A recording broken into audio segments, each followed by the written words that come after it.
The nations represented in the FIA Motorsport Games. At the front of the grid with Jean Todt, the FIA president, here at Vallelunga. This very first FIA Motorsport Games has been a huge success so far. We've had some excellent racing, and we are 15 minutes away from the start of our first GT race. There are 2 single-seater, 2 touring car races and 3 GT races across the weekend, and whereas in the single-seater competition you score medals from the second race, touring cars you score points, and within the races for the GT cars it is points in race 1 and 2 that determine the grid, and it's the results of the final, the main race, the third race, that will sort out the medals. And you can see from just how many countries are represented here that this idea of the FIA Motorsport Games, promoted by SRO, has been a big success. And so now the field lined up, the drivers, the nations, all at the front of the grid. And Vallelunga has been a very popular place for a spectacular event, and we've still got, of course, John Watson, plenty of action to look forward to. Certainly have, but what I think has contributed to the event is the actual circuit itself. I think Vallelunga has lent itself extremely well to the variety and variation in terms of the single-seaters, the touring cars, the GT3 cars, all blending into the nature of this racetrack and generating pretty good motor racing. And you know, even in qualifying we had a lot of excitement because of the nature of the conditions, with damp going to dry and then a full dry circuit. So all told, so far, and we're just over halfway through day 1, it's been pretty impressive, and I look forward to seeing what GT3 cars are going to do in this 1-hour race. Driver change, of course, pretty much standard format. Yeah, it's happy days. Good. Absolutely, because this is a circuit that has given good racing thus far. It's given plenty of action. And these cars do look dramatic around here. And again, part of the intrigue in all of this is that you've got drivers with a different co-driver from normal, or with a different team, or in a different car, or all of the above. So there are so many unknowns. It really does break the normal form guide, if you like. And it's going to be pole position for Japan for this first race. Hiroshi Hamaguchi behind the wheel. Yukio, you guys had a fantastic qualifying today. Both you and Hiroshi were so quick in such difficult conditions. How cool is it to be racing here for your home country in Japan? I mean, it's incredible. I mean, it's an incredible opportunity to represent in Japan, and especially we won the both qualifying session. I was very tight on my second quali, but yeah, luckily managed to be on P1, and yeah, hopefully we're gonna have a good race.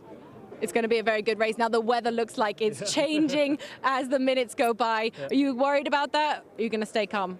Well, I'm really stay calm, and I knew Hiroshi-san will be very strong on the race, and I trust all the team members and all the guys. So I'm really calm and just enjoy it. Arigatou gozaimasu. Damgate. Good luck. Thank you. So Ukiyo Sasahara will take over. He's on pole position for his second race. Hiroshi Hamaguchi went onto slicks at the very end of the qualifying session, had a spin on his outlet, but then got them up to temperature and just hacked away at his own time. Now, last year's, if you like, forerunner to this event, the FIA GT Nations Cup, was won by Turkey. Same driver pairing of Salih Yoluç and Ayşen Güven. Different car, different team, but it still is a pace setter because Salih Yoluç put this car on the outside of the front row of the grid, and he and Ayşen Güven certainly make a very strong combination of drivers. And also, so does this partnership for Russia, Denis Bulatov and Rinat Salikov, who is going to be the start driver for our first 60-minute race. Mandatory pit stop, of course, and it's a 65-second pit stop, pit in to pit out. Rinat Salikov, John, is somebody we've seen get better and better and better over his time in blockpan GT racing. Certainly is, and I mean, this balance of Bulatov and Salikov is a strong entry.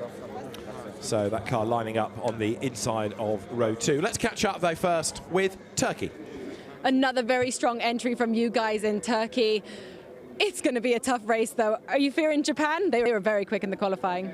Yeah, they make 2 pole position, which is really strong, but also Salih was making a really good job. So today we have a good place and we try to get maximum point, and tomorrow it will be harder from my grid position, and we try to manage tomorrow, and we want to get a good final position for the final race. So Salih, you're going to be fast today? let's see. Japan looks really strong at the moment, but I'll do what I can to, get us some kind of result today, and tomorrow will be more damage limitation, trying to get as high place as possible in the main race. We'll see. We hope to be good. Not just for you guys, but for Turkey as well, right? Yeah. Good luck. Well done. What remains to be seen is how much of that pole position for Hamaguchi was down to tyres and how much was on pure pace, whereas we certainly know that Guven and Joric are very evenly matched drivers. Well, one thing is clear, that the 509 Lamborghini, part of the FFF race team that dominated pretty much GP3 and the Blancpain Championships all through 2019, is a very, very well sorted car, and both drivers did a good job in their respective qualifying. So I would say it's got the pace, okay, but onto the slick tyre might be of opportune, but that's part of the game of knowing when to choose the correct time to make a move to give you the benefit of getting to the front of the grid, ideally in pole position. For Portugal, Miguel Ramos is behind the wheel and lines up 4th on the grid for this rolling start. And a hugely experienced driver is Miguel Ramos. Go back to the mid-1990s, he was winning championships in Portugal in BMW M3s and has been a GT racer at the highest level ever since, and 4th on the grid, that car. Now, Russia, Rinat Salikov at the wheel, Denis Bulatov, the co-driver, on the 3rd rank of the grid. Dennis, it was a really tough qualifying, as I said to the two previous standing in front of you. You got to get past those very two quick drivers. I know you've got the race pace. Do you think you have the race pace? Yes, we think it too, because we were really fast yesterday in free practices in dry conditions, and so we look forward for it, of course. But of course, the main thing is to survive, because the main race is the one that scores the medals and the points. So we just try to do our best, like always, and give the most we can. That's exactly what you're going to do. Rino, you look very concentrated in the car. You're always excited to race. Are you ready to race here for Russia? Yeah, it's a big honor for me, so I'm really happy to be here, and yeah, it's very exciting to stay here. And I wish good luck to everybody on this race. So I know, but quite a big part of the grid. So, and I'm happy to see you there as well. So the season is not finished yet. You see it. Not too much luck, right? Though. Good luck. Thank you, Rino. Rinat Salikov in good form, isn't he? Ready to go racing? Yeah, I mean, and I think what we're going to see, there's a significant visual difference now with these GT3 cars on the grid over what we've seen with touring cars and with Formula 4. These cars are quick cars. They've got a significant amount of downforce because the aero packs are now very evolved. And, I mean, just the horsepower, 500, 550, depending on the BOP for the individual brands. So it will visually be, on this racetrack in particular, very exciting, I believe, to watch. They're big, brutal cars, these. It's not going to be the easiest place to overtake around here. You're looking at Stefan Gurig in his Porsche. We'll catch up next, though, with America. I am here with the Stars and Stripes itself. Are you ready to race? There are a lot of nations here going to be watching the USA. Absolutely, absolutely. I'm super excited to be out here. This AF Corsa Ferrari in Italy. It couldn't be happier. Good luck for the race. Thanks. Thank you. Robert Ferriol will go first. Spencer Pumpelly will go second. They're both bronze-graded drivers, but Robert Ferriol, former US Marine, will do the start stint in this race, and Spencer Pumpelly will go first in race 2. Certainly looks a bit cramped for him in the cockpit of the Ferrari. I mean, these cars are generous in their dimensions, but it does look like that Robert is a bit on the big side, maybe having been a US Marine. That goes with the territory, but nonetheless, good position for United States on the 3rd row of the grid. Only his 2nd season of racing, and he's done the bulk of his racing in Porsches in the American GT3 Cup Challenge. There is Denmark's entry with Jens Müller at the wheel. These days he's bronze, largely because he had a few years away, but also he is a little older than when he raced at Le Mans for Lawrence Pierce's Lister in the prototype days in the early noughties. And that car, the Honda NSX, another one to watch. Let's go back to the grid. Giorgio, a home race for you. You probably have the home advantage here, as you probably know the track a little bit better than some of the other nations. Your dad's starting in the car. Are you confident with that? Yeah, of course. He's more experienced, and so I'm confident with that. So the only thing is the weather. It's a wet track, but it's dry, so also the qualifying was a bit tricky. We'll see the weather, but we're confident to gain some position. and I know we can do some good job in Rome here in our home race. So let's push. As you said, the rain is starting to fall. You're on slicks at the moment, so that's going to get interesting. Yeah, everybody's on slicks right now because the track is dry, but right now it's starting to rain. So we'll see if it's going to be a wet start or no, and who's going to be fast in the tire change. Bocca Lupo, good luck. Thank you.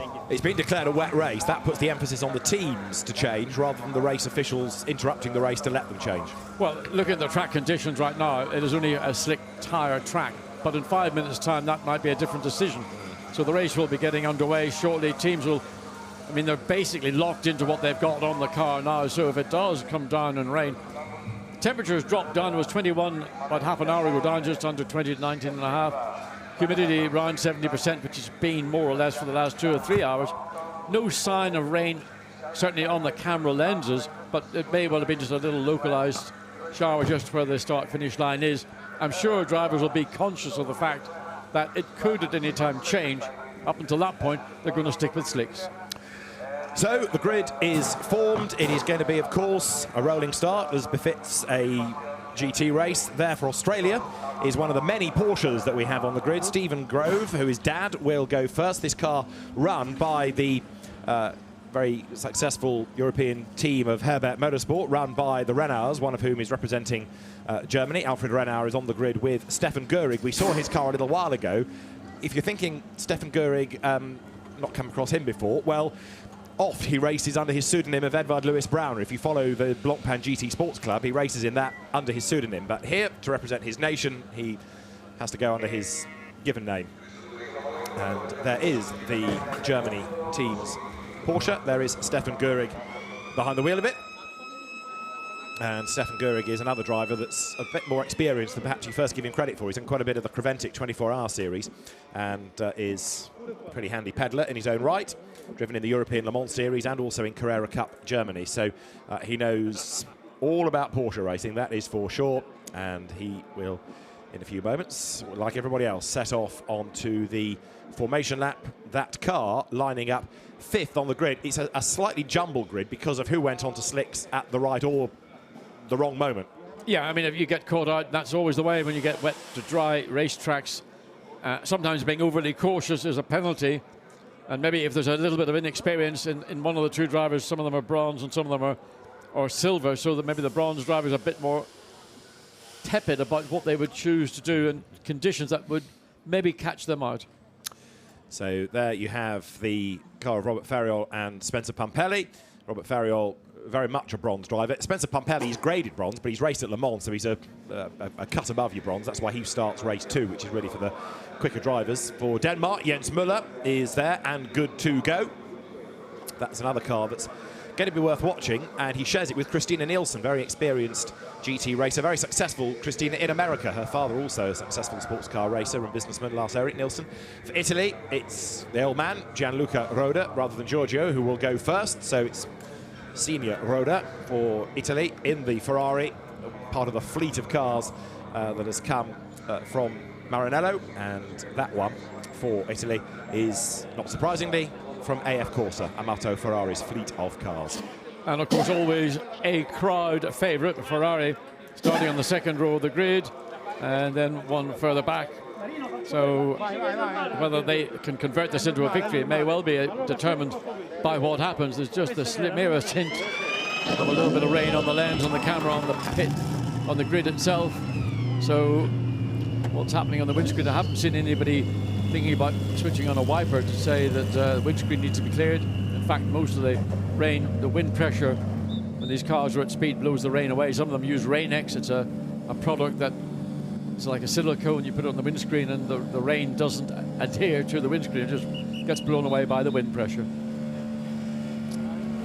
So, grid formed, and very shortly everybody is going to be released on to this formation lap. So, smartphones at the ready, and the fans in the grandstand about to be treated not only to a great spectacle, but a great sound as well, because, again, another of the really good selling points of GT racing is the different noises that the cars make. You've got some grunts, some rumbles, some howls, some big throaty lumps as well inside the cars. Well, you've got the traditional V8 from Mercedes, you've got the screaming V10 from the Audis and the Lamborghinis, you've got what used to be a screaming V8 from the Ferrari when it was aspirated, now it's turbocharged. There you can see what is in effect the rear view mirror on board Saliolok in the Aston Martin. And that, of course, is now a V8 twin-turbo AMG-based unit rather than the venerable V12 Aston Martin, which was very Saronic. I mean, it made a lovely sound. We don't have any V12s any longer, to my knowledge, racing in GT. Maybe in some of the far distant shores, they may still be a few around, but I think they've now ended up being out of homologation. So we've got reports of rain falling. Let's put you on the spot here. Can you pick a winner out of all of this before we go racing for 60 minutes? I can. But? No, there's no but. I think that what we've seen through the course of 2019 from FFF Racing, Lamborghini, they've done a really sound job. I know what they've built into these cars, and I know how well that car will work. Nasali Yolik and the Aston Martin, strong competitor. I don't know. I think that the Lamborghini right now, in the position it is in, is going to be difficult to beat. Weather will be a factor. If it does come to rain, and the rain falls before the pit stop window opens, then that means everybody's going to have to pile into the pits, put on a set of wet weather tyres. But does that mean then if they come in for their driver change, they have to do a mandatory tyre change on top of that again? I suppose it does. You can only make your mandatory pit stop within that window, so if you pit before it, you've still got to do your regulation stop. So ideally, you want to try and get whatever the tyres are to the window. The question I'm asking is how many of these teams have got two full sets of wet tyres mounted on rims? I suppose they probably all do, but it's one of those things that sometimes maybe gets overlooked. Well, it is going to be dramatic, that is for sure. There are so many imponderables in this, with drivers new to cars, new to teams, new co-drivers for them as well. And with the spots of rain on the camera lens, it's going to be a greasy circuit. They're on slick tyres, so there's an element of survival. Don't forget, for this race, it is the lower graded driver who starts. In theory, therefore, the slower driver, the less experienced. Phrase it how you wish. There are one or two quirks to that, like Miguel Ramos, who has been very successful. Andre Lewandowski is also a very, very good AM. Louis Machiels has been racing for a long, long time. He represents Belgium, so it's still a pretty high caliber grid. Flick Haig, for example, British GT champion, is in this as well, but she was the AM's Johnny Adams Pro that year. So we are set to go racing. It is 60 minutes. It is race 1 of 3. The way the points work, just quickly, you get a point for your position. So the winner gets 1, 22nd position gets 22. The lowest number of points, the fewest number, come the end of race 2 will be pole for the final. Results of the final give you the medalists. We are about to go racing at Vallelunga. Race 1 for the GT Cup in the 2019 FIA Motorsport Games set to get underway. Japan and Turkey on the front row of the grid. We go racing. Good start by Japan. Portugal tries to make a good start as well as they run down towards the Curva Grande for the first time. It is Japan from Turkey side by side for third, with Portugal round the outside of Russia. Yeah, Russia almost getting a wheel over the curve, bouncing up in the air as they filed all the way down into turn. And Japan has got that little bit of advantage. Drama in the background, Q8 off the road, so coming out of turn 2, one car off, it looked like Q8 into the barrier. Is that Great Britain running wide as well? It was, that was Flick Haig off the road for GB, so we are one car off the road. It could be an interruption, let's see. Here is the race leader, Japan. Hamaguchi at the wheel of the Lamborghini leads Turkey second, Portugal third, fourth then is Russia, fifth going strongly is the USA. The challenge is made there as Australia dives up the inside of Chinese Taipei, going down towards turn 7 and more running off the road. Well, track conditions may be beginning to change even already on this opening lap. Might have been a little bit different to what they experienced when they were doing that final parade lap. Up the curb there goes Russia. That's Renat Salikov with Robert Ferriol behind him. And there's a yellow flag waving there as the cars drop down towards turn 10 for the first time. So are we going to have the race interrupted as the field wriggles its way up towards the end of lap 1? You've got to say that Hamaguchi's made a really good fist of the first lappers there. Salikov for Russia up the inside of Portugal goes third.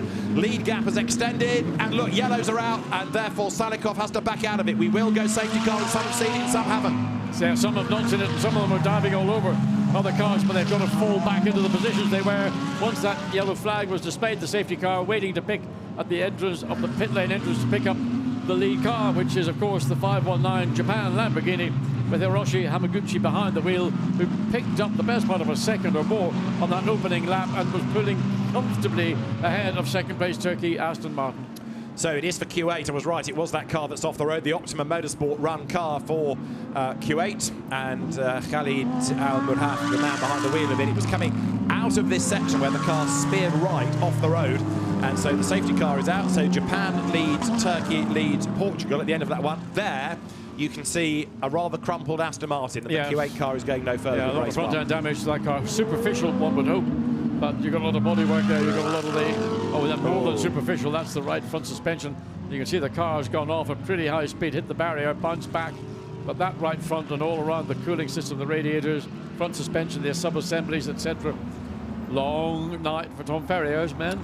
No, Optimum. Different team. Okay. TF is Turkey. Optimum Motorsport, okay. Yes, is the squad behind Q8. But your point is valid. It's a long night for that team, come what may. Right, so Japan, Turkey, Portugal, 1, 2, 3.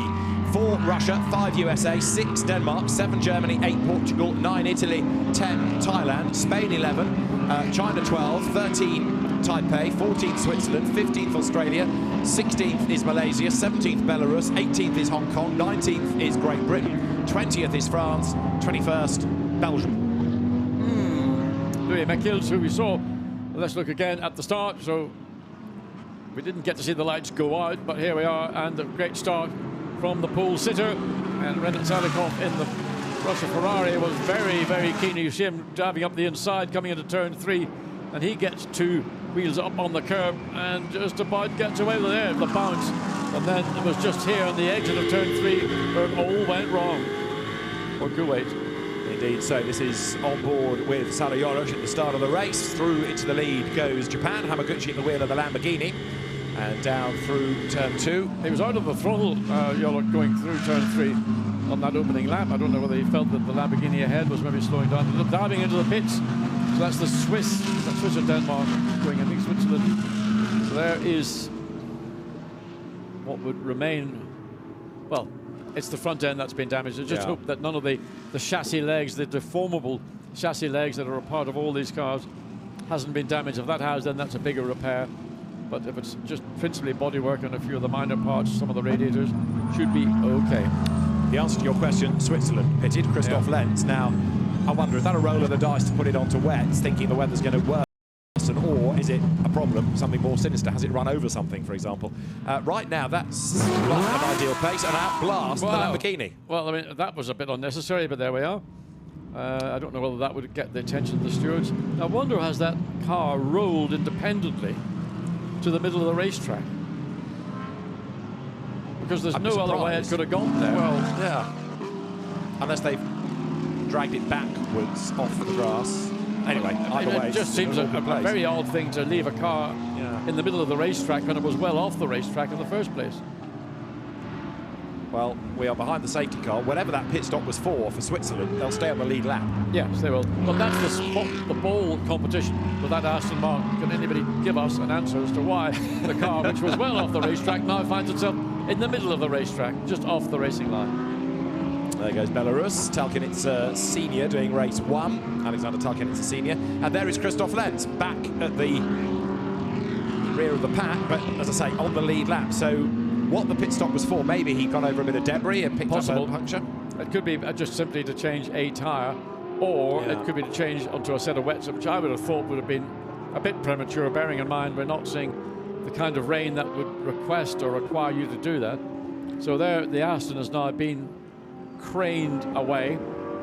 I'm still curious to know how it got into the middle of the racetrack, but you know, some of these mysteries one day do get solved.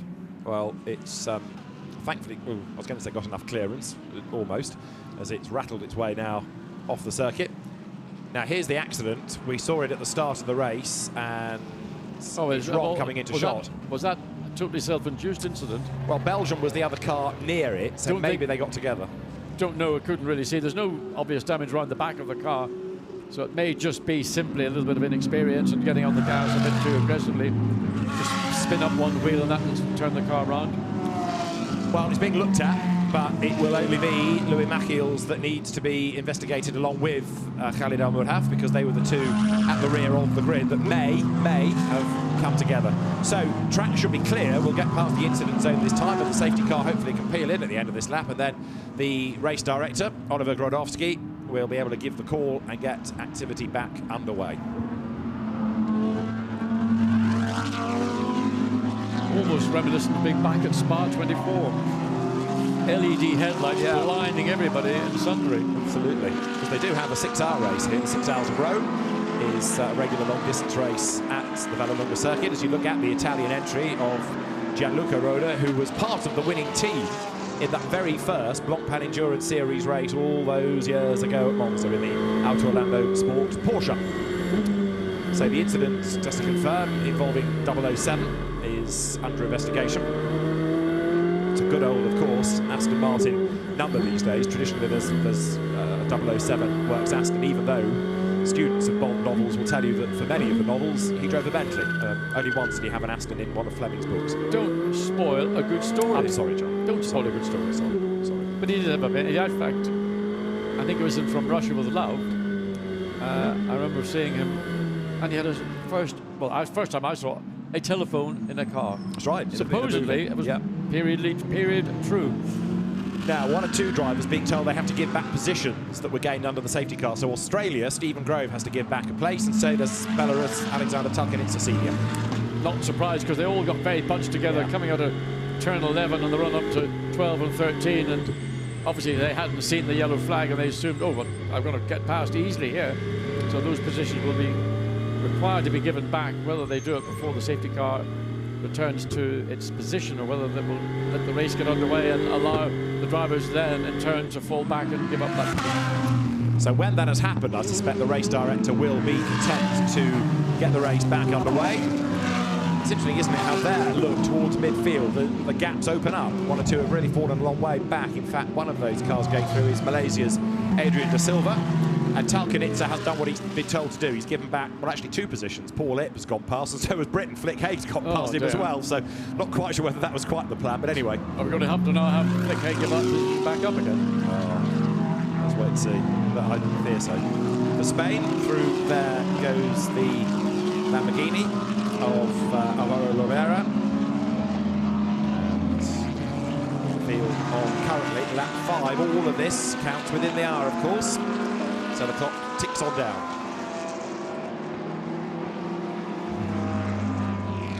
Here goes Rob Ferriol for America.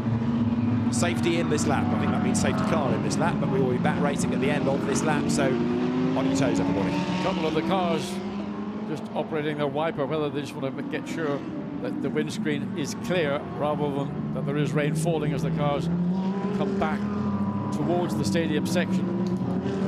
Again, just need to keep an eye on whether there's only 1 or 2 doing it for the sake of the opportunity to do it when they weren't at racing speeds. There is the lead car down into turn 10. Hamaguchi means business, doesn't he? Because even though we've not gone green, oh dear, he's gone accelerating away and then slows everybody down. So having accelerated, he's bunched them all up again, which sometimes is a bit of a no-no from race officials. Once you've accelerated, you need to get on with it. And Louis Mackieles is under investigation for causing a collision, so he is being looked at for that incident with Q8. Here we go then. The safety car will peel in this time, and we are set to go racing then. Race 1 here at Vallelunga. The GT Cup Race 1 is back in business. And Yamaguchi has stolen a march on the second place Aston Martin, picked up the best part of a second. And maybe Saliolok was a bit asleep, but the battle for third place, Salikov and Ferriol, that is going to be an inter-Ferrari battle going on down the hill. That's the idea, in fact, of the Ferrari down the hill into turn 4. Hamaguchi ahead by 1.3 seconds, even at the timing line, so he is away and gone. Absolutely gone. I mean, he just did what he had to do and was gone. Now, what about Salikov? He's all over the back of Miguel Ramos. Also there, Jens Müller is all over the back of America. So Denmark on the tail of the Ferrari of Rob Ferriol. 7th place was Stefan Göring. He's hanging on to it in the Porsche as they come up now towards turn 7 into Campagnano. There is Salikov for Russia, all over the back of Portugal. 2nd, 3rd and 4th actually is one, because Turkey, Saliolic is being caught, but all of this playing into the hands of the race leader, who is 6/10 quicker than anybody else in sector 1. Now you ask me who do I think would win the race? Who do you think is going to win the race, Well, David? right now, Japan looking absolutely unstoppable as there's a challenge made on the inside line against Italy by Thailand. And it's got it done. Vutikon Indrapurvasak for Thailand is up alongside Roda for Italy and goes through. Well, forces the Ferrari wide. Ferrari didn't concede, ran wide, the back end stepped out, so he had to get under the throttle. That allowed the Porsche to consolidate its pass. On board with the Ferrari down into turn 11. There is the battle, second, third, fourth. Salikov, Russia, upper place. So Salikov, look at the Ferrari for Russia, has gone ahead of Portugal.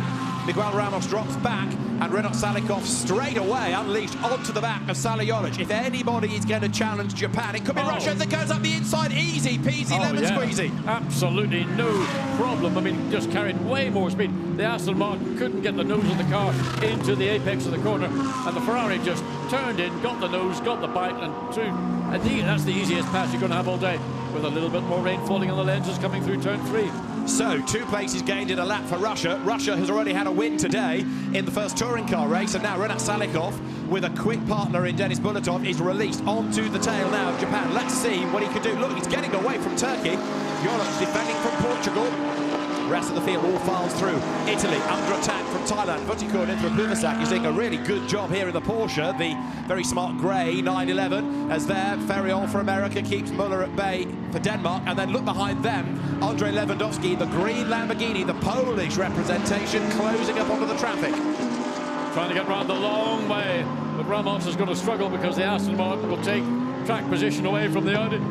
So they come down through turn 9, down into turn 10. Clearly, Sally Jolic is not happy with the way the car's handling. Oh, and the Honda's gone off. That's 22. So back on Philip Ip. Paul Ip, not Philip, Paul. That's his brother. Paul Ip, who was the man behind KCMG that built those splendid F4 cars, back on track. But Hiroshi Hamaguchi leads the way for Japan. Now, he had done the fastest lap of the race, but the absolute best in Sector 1 there is behind the man doing the setting of that sector, Renat Salikov. Russia is closing. He was 4 seconds behind. Race leader will be coming across the line. 4 seconds. The cars waiting to see timing and scoring update. 4 seconds it was. What is it? Waiting to see 3.4, 6/10 of a second and 1 lap. And a replay of how it went off, got involved with the traffic. Down at 7, off the road he goes. Fastest lap of the race now, Renat Salikov, and 3.4 seconds. That gap is coming down and down and down. Replay here from onboard Gianluca Roda's car. He's getting involved with Germany. Stefan Göring is ahead, gives him a bit of a tap, turns him around. Did indeed. And drama for Portugal. That has lost a rear wing. That's Ramos that's been off the road. He's rattling against the wall. Look, and he's ripped the rear wing off the car. Was that cause and effect, or the other way around? Did the wing, well, there's been right rear damage. That may have been. So, oh, whoa, whoa, whoa. No way you can do that round the outside there. With the and the rear window pops out. The rear wing still isn't touched, but the car's going to rotate again, and it'll be backwards into the barrier. That's where. But where's the roof? There's it coming down over on the left-hand side. So the engine cover flies, rear damage, rips the wing off, so that's Portugal done and dusted. Italy takes to the grass. Look at everybody else having to scatter left and right. Spain goes one way, China goes the other. Whew, everybody just about avoids. Right, how is Salikov doing? Because he brought the gap down by another 2/10 in Sector 1, but he's lost out in Sector 2. So 3.4 seconds was the deficit at the end of lap 7.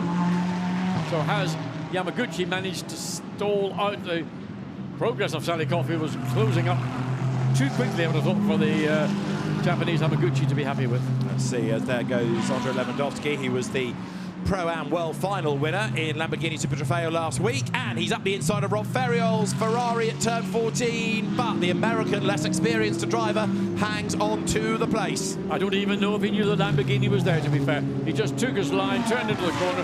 Lamborghini, look at the rain in the camera lens there coming down, so this is going to probably deteriorate. And the lead gap's coming down. It was 3.4, as John said. It's 3.1. There is Denmark now, all over the back of Turkey. So Jens Müller in the Honda is off the road. He's closed. He's fourth, but he's off and he's back on again. Down at turn 4. He just slightly overran and got caught out by that little bit of extra moisture. 1 lap upon 1 lap up the hill. Wipers going in the Aston Martin. So Sally Jolic managed to slow the car down. We didn't see that from Muller. He just overran the corner. These drivers had a qualifying session that started wet and dried out. It's a dry start, getting wetter in their stint in the race. Miguel Ramos for Portugal, not surprisingly, is in the pit lane.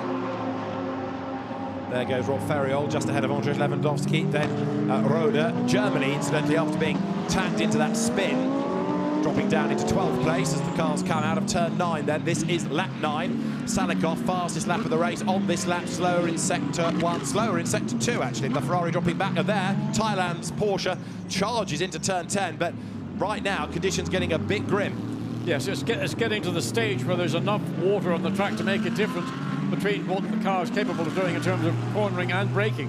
Lewandowski, 5th, I think, for Poland. He was on the inside line, but he's off the road at turn 13. He's got a puncture. Look at the back of the Lambo.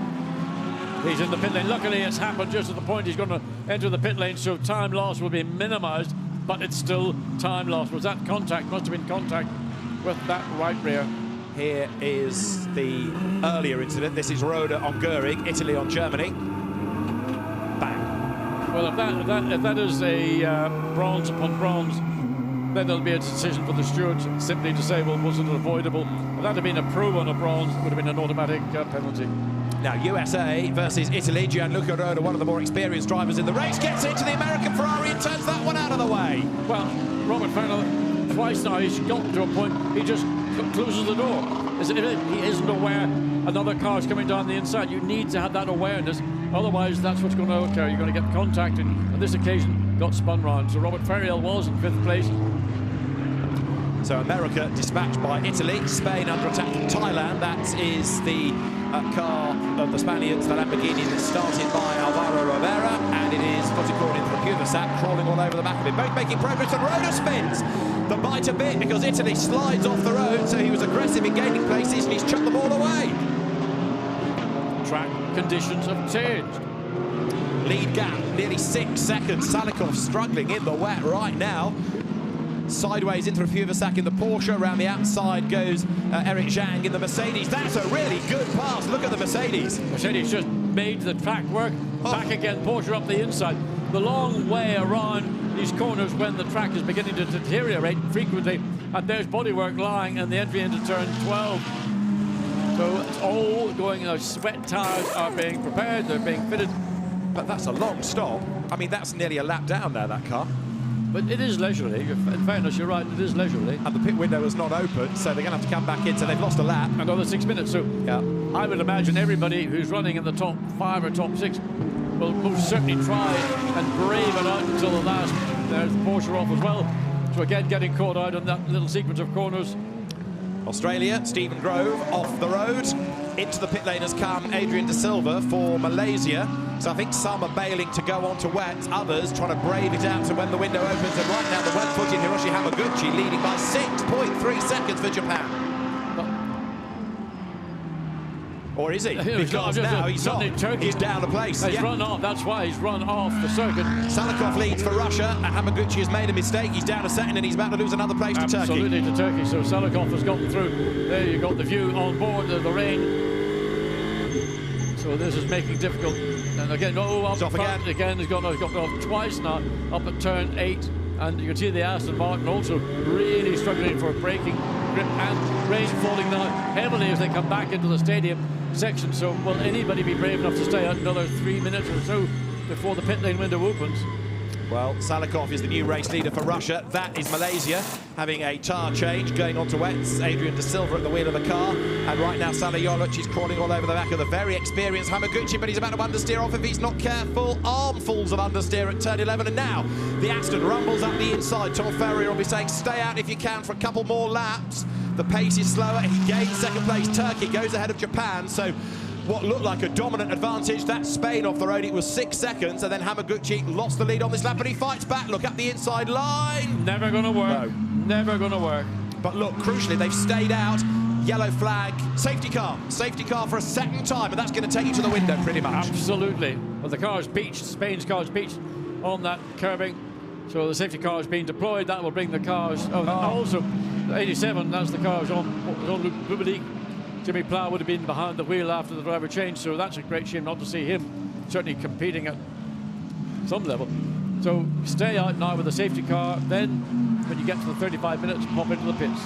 But whether the rain is sufficiently, or the puncture on the right rear of the USA, so that's also been in contact. We've seen it off the track twice. That was when it was hit by Italy, wasn't it? It was on that corner, remember, Yeah. down at turn 4. So It's only just manifested itself. Yeah. It's taken them more than a lap for it to come through. This is the impact. So this is Italy on the inside of America, and in turns the USA. Bang. Yeah, but I mean, the 21, the Italy car was wheel to wheel alongside getting into the corner. Yet Robert Ferriel didn't really seem to understand that there's a car inside it, can't vanish at taking the position. You should have conceded. So they're going to sort that problem out, but then you'll have to come back in for the mandatory regulation stop. So those that are braving it out right now are doing a good job because they are maintaining track position. They're going to lose less time by making 1 pit stop rather than 2. There is a slightly subdued Louis Matthews. Question I have is, when the pit lane window opens, which is going to do in just a minute and 60 seconds, because the safety car is on track. All right. So every minute the safety car is on track will knock the window back. Yeah. So if you are on slicks, I'm still waiting for the Spain car to get them. Again, it's just a roll of the dice. What do? You're going to go into wets when maybe the rain will have stopped by the time you get to the pit stop window. It's one of those issues. Porsche stopped at the end of the pit lane. Is that Malaysia, which was Adrian De Silva? We'd seen the car having a tyre change, but it looks like it's ground to a halt at the end of the pit lane. That's Denmark, 4th. Let's recap the race order. It's Russia, Turkey, Japan, 4th Denmark, 5th Chinese Taipei, Thailand 6, Germany 7, China 8, 9th is Italy, 10th now Belgium, 11th Belarus, 12th Britain, 13th Australia, 14th Hong Kong, 15th America rejoining, 16th out of the race Spain, 17th in the gravel France, 18th being pushed up the pit lane there Malaysia, 19th with problems Poland, 20th, 2 pit stops and out of the race now Switzerland, damaged 21st to retirement Portugal, and America goes a lap down because it's held at the end of the pit lane. And absolutely, I'm just wondering where the Porsche is, because obviously there's no traffic coming out of the pit lane, so the Porsche is partially blocking the pit lane, so they need to get that out of the way, and there's no point Alvaro revving the old Lamborghini up. Your car is beached on that curbing. But why has nobody got to him to turn out of the way? Where's the recovery vehicle? Well, he's actually off the racing line. He's on that inside. So, in theory, the car is not a hazard, but they should get it returned back to the paddock. Exactly. But there's nobody there. Not a marshal, not a snatch vehicle, nothing. Out of the race then, Adrian Da Silva. So Malaysia's hopes take a knock. Yeah, this is the Earl Bamber Motorsport Porsche. Strange, though, that it should go down the pit lane and then have a problem at the end of it. Now, the pit window should be opening within the minute, but it's delayed with the safety car being on track. A lot of ifs and buts at the minute. There's still 87. Well, that's got to be removed from the gravel trap as well, and there's no sign of any vehicle present to get that car removed. And that's coming out of turn 9. Yeah. Spun across the road. You can see the witness marks on the ground. Yeah. But he's just booted it. Yeah. Right, this is another look at Italy on America. I mean, Roda's virtually up alongside. It was, and in my view, I mean, there was no way that Ferrell should have turned down on the Italian Ferrari in that manner, because he was sufficiently up alongside, and if you don't see the car, well, then you need to find a way to make sure you do see it. Look, how far do you have to be? Just bang, you just turn across. Where's the Ferrari, where's the Italian Ferrari going to go? He's there legitimately, and it was, in my opinion, an avoidable incident. Not only was it avoidable, but it's hurt the American entry very much more than the Italian entry. True enough. So, we are under the safety car. The window not open, even though we are at the 25-minute mark. Finally, someone's got to Spain, so to speak, and pull the car off the curb. I mean, that's the frustration. It was, only metres away from being off that curbing, but beached it was. Yeah, it was beached on it, but we've still got to get the 87 Mercedes. It's being now dragged away. There's no point trying to rev it up, Jean-Luc. You're not going to do any good. You can't get... Red flag is being shown on our timing screen. Okay, a red flag. Now, why? I'm a bit puzzled. I suspect it's to get all this traffic out of all this traffic removed. I can't think of any other particular reason other than they decided it's safer to put everybody on a set of wet tyres. Maybe, but the race is being suspended. Well, they've gone past the pit lane entrance. Yeah. So they're going to have to come to a stop on the grid, I'm assuming. So the race is suspended. The clock, for the moment, is still ticking until the race director instructs otherwise. But a red flag is on our timing screen. The race suspension procedure underway, and with the red flags flying, there is the safety car. But first thought is one of slight puzzlement, because you let them get to the window, let them change tyres. Okay, the race director perhaps on safety grounds is going to allow them to change tyres before we carry on, but what does that do to your mandatory stop? Still got to take it, haven't you? You're still got to take it, and of course the mandatory stop means, unless, I don't know whether it was declared a wet race, so it was your choice of tyre to which you run on. So race is stopped there, the car is now stopped on effectively start-finish grid, and it is Russia, Turkey, Japan and Denmark. So I suspect there's an element of uncertainty as to quite what will happen next, because the race will have to be restarted before the pit lane window can be opened. Safety car has now come into the pit lane, while the rest of the field, the rain you can see is falling heavily. I mean, it's at the point now where it would be extremely difficult, other than for professional drivers, to drive in these conditions. And since we're either bronze or silver, maybe that's the decision that's been taken. It's better to be safe than to be sorry. Possibly. So nobody has yet served their regulation pit stop, and some have changed onto wet tyres. So therefore they are being compromised by interrupting the race to potentially allow everybody else to do that, if that is the reason for the stoppage.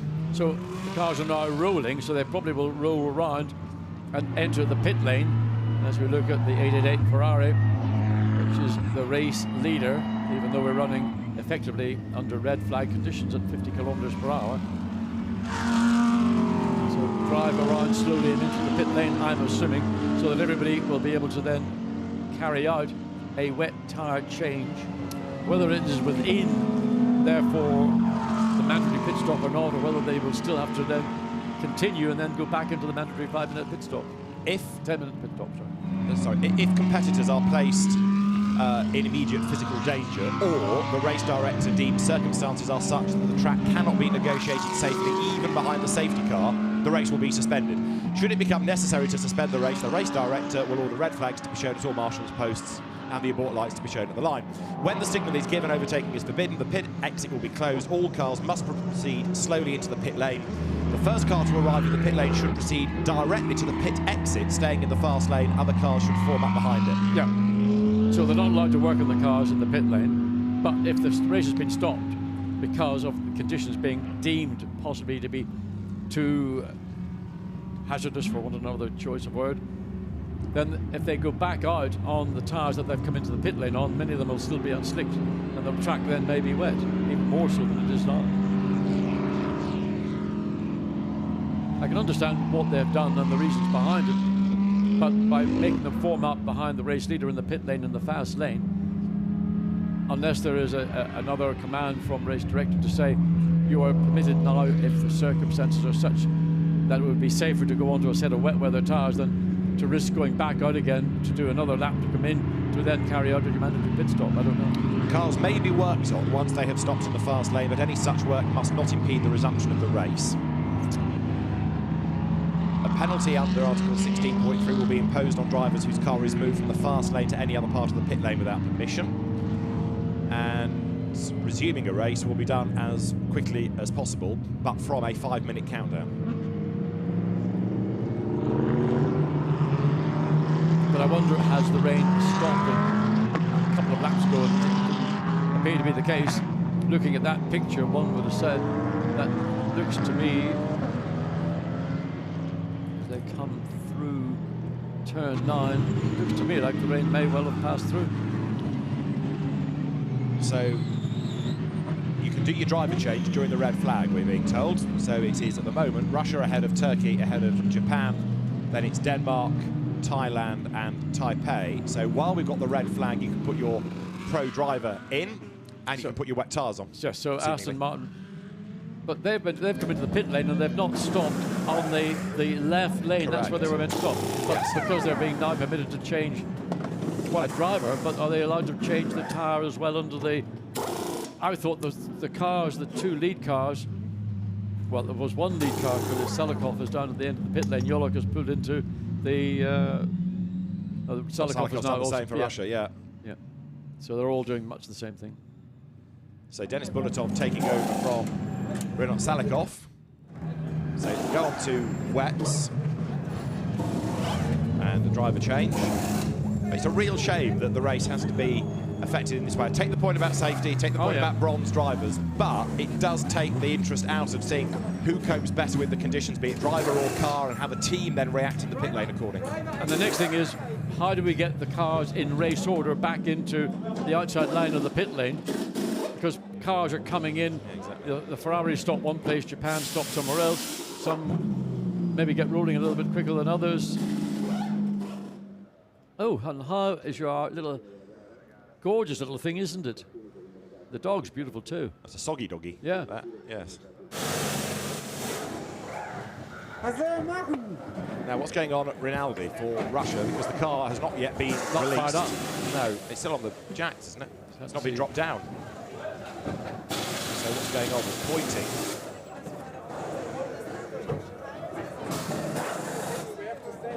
Not much energy going on, is there? I think the conversation I just caught the end of was, do we have to stay on slicks? Because it says at the moment, driver change during red flag. It doesn't say about a tyre change. Well, that's what my thought was also. Yeah. But once we saw cars coming in and changing onto wet weather tyres, as the case of the Aston Martin, so that's... all it says on screen here in timing and scoring is driver change during red flags. It doesn't say driver and wheel and tyre change. So people anticipated meaning one thing when in fact it's quite clear what to say. It's just driver change.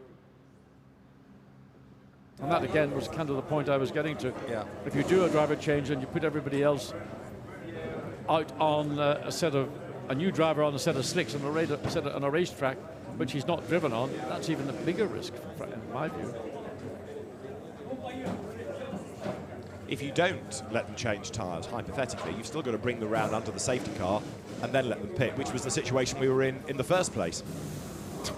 So having a red flag to do a driver change hasn't helped at all. It's a very interesting situation, this. It is. It's one that probably we'll get to the bottom of a little bit later. Yeah.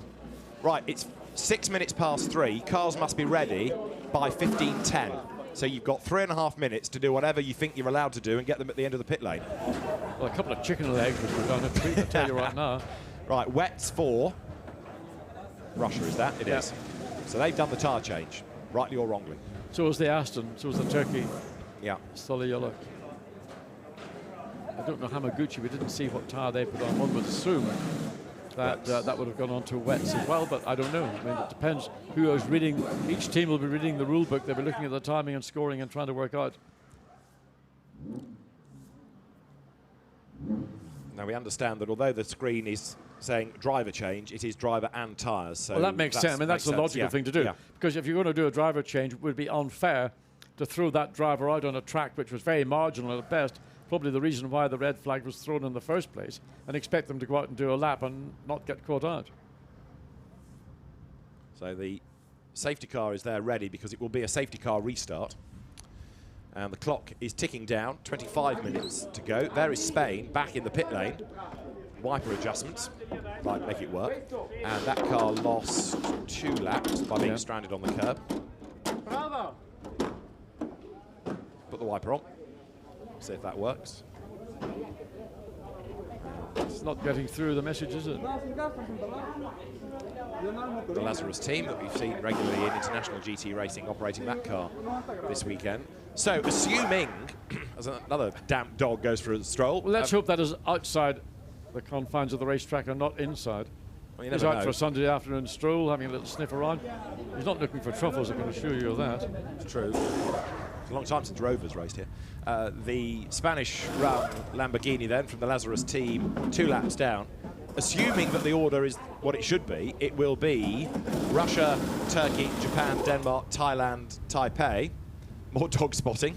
Wow, sounds like a bit of a gang scene going on with the dogs, isn't it? Back onto slicks. Gangster dogs back in slicks. I wondered if anybody would do that. Simply because if the rain has stopped. Let's try and catch up with Renat Salikov's thoughts. He's out of the car. That means he can talk to Dakota. Reno, now you're currently in P1. It was a very tricky race up until now. How are you feeling? It was good. On the start, I was a bit sleepy. But I was avoiding the contact with Mr. Ramos. He was good on the start for sure. And but then we was like on the restart, last was full send, and overtook like 2 cars, and it was amazing move for me for sure. And I was like chasing and trying to catch the Hiroshi Hamaguchi, but I don't know I don't know where he was gone, to be honest. I mean, didn't saw what's happened with him, because the car is P1 now. Well, the big question in the pit lane right now is slicks or wets. Currently, you're on wets. Is that a good choice? The FIA told us that it's like we should to change to wet, but now it's a big lottery. I think nobody knows the right answer. From the last lap that you had on track, was it fairly wet around the track or quite dry? No, it was horrible, to be honest. I mean, it was really tricky. It's very nice in the Ferrari. Good luck for the rest of the race. Thanks. Thank you. Interesting what Renat Selikov has just said. FIA told us to go onto wets. Yes. Well, the reason they stopped the race, red flagged it, is because they felt it was too dangerous to continue. Those that were on slicks, which is the bulk of the field. So therefore, if the track conditions remain as they were when the red flag was thrown, it would be irresponsible to throw those that were on slicks back on the track, on slicks, especially when you've done a driver change. But now as it dries out, are you therefore prevented from making that choice to risk it on slicks because they've said we need you on wet tyres because of the conditions? You may ask that question, David. Tough one, isn't it? It is a difficult. I don't know. Who'd be a race director? I don't know who we don't have access to the race director, but undoubtedly, I mean, everybody in the pit lane should be asking that question of the race director. What do we do? You've mandated us to change to wets. Are track conditions sufficiently bad that we can't go back on a set of slicks? Or are you saying that this is my judgment, you have to do what I have said? If track conditions dry out, then come back and put a set of slicks on. That would be probably my interpretation of what has been enforced. So the cars have to be ready at 15:10. It is now 15:11 and the restart time is 15:15. So whatever you've got as your tyre choice, that's going to be it now. And you can still hear wheel guns in the pit lane. I think everybody's got to fit wet weather tyres. That is probably above question.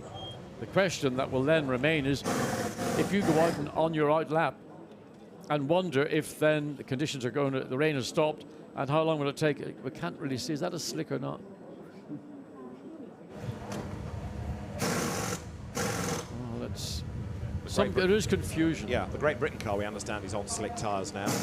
It makes the stoppage really rather academic, doesn't it? Because you could have carried on behind the safety car and the road would have changed as the rain stopped. But anyway, the decision was taken. Yes, it's a bit of cause and effect. Yeah. But obviously, some people are feeling that the conditions now probably don't warrant a change onto wet weather tyres, where the leading 2 cars have clearly gone onto wet weather tyres.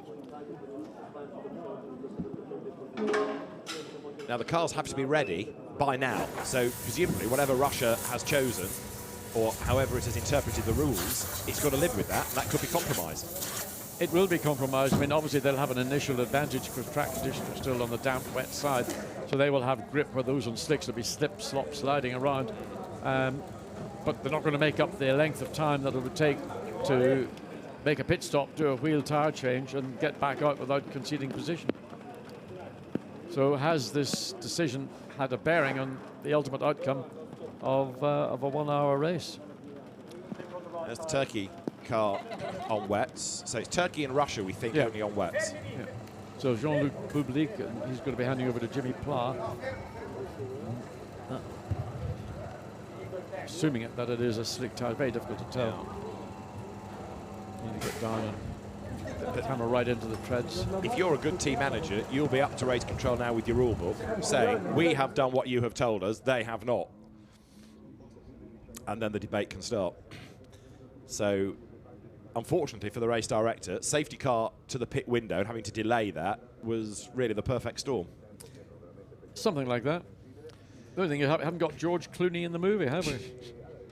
We're about a minute and a bit away from getting things back underway.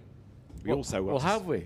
Have we? Well, restart time is 15:15, and it's 15:13 in a few seconds before 40. Well, from our information from the pit lane, if over more than half the field haven't changed onto wet weather tyres, when the purpose of this pit stop, this red flag, was to bring everybody in and ultimately have them change onto wet tyres because of track conditions.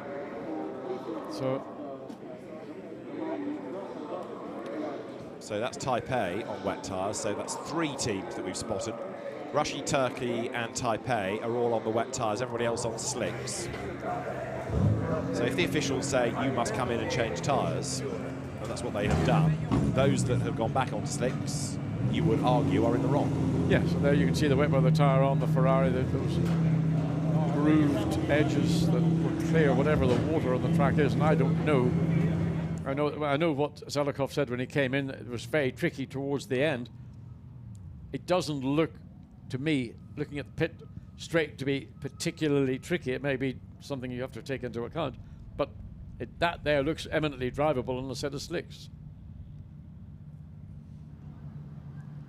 So the safety car is primed, but who is that behind? That's Poland directly behind it. Yeah, and that's in 15th place. So what does the safety car position them for? Unless it's not going to even go. But when the race gets underway, the safety car won't be deployed, or is that? I'm assuming that's the case. Well, Poland, we don't need behind the safety car in terms of it not being the race leader. So why is Poland at the front of the grid when the Ferrari and the Aston Martin? That I cannot answer. Interesting. Any cars that have been lapped by the leader will be allowed to leave the pit lane and complete a further lap without overtaking and join the line of cars behind the safety car, which left the pit lane when the race was resumed. So in other words, Poland, as a lap down, can go round and join the back of the queue when we get to a queue. All right?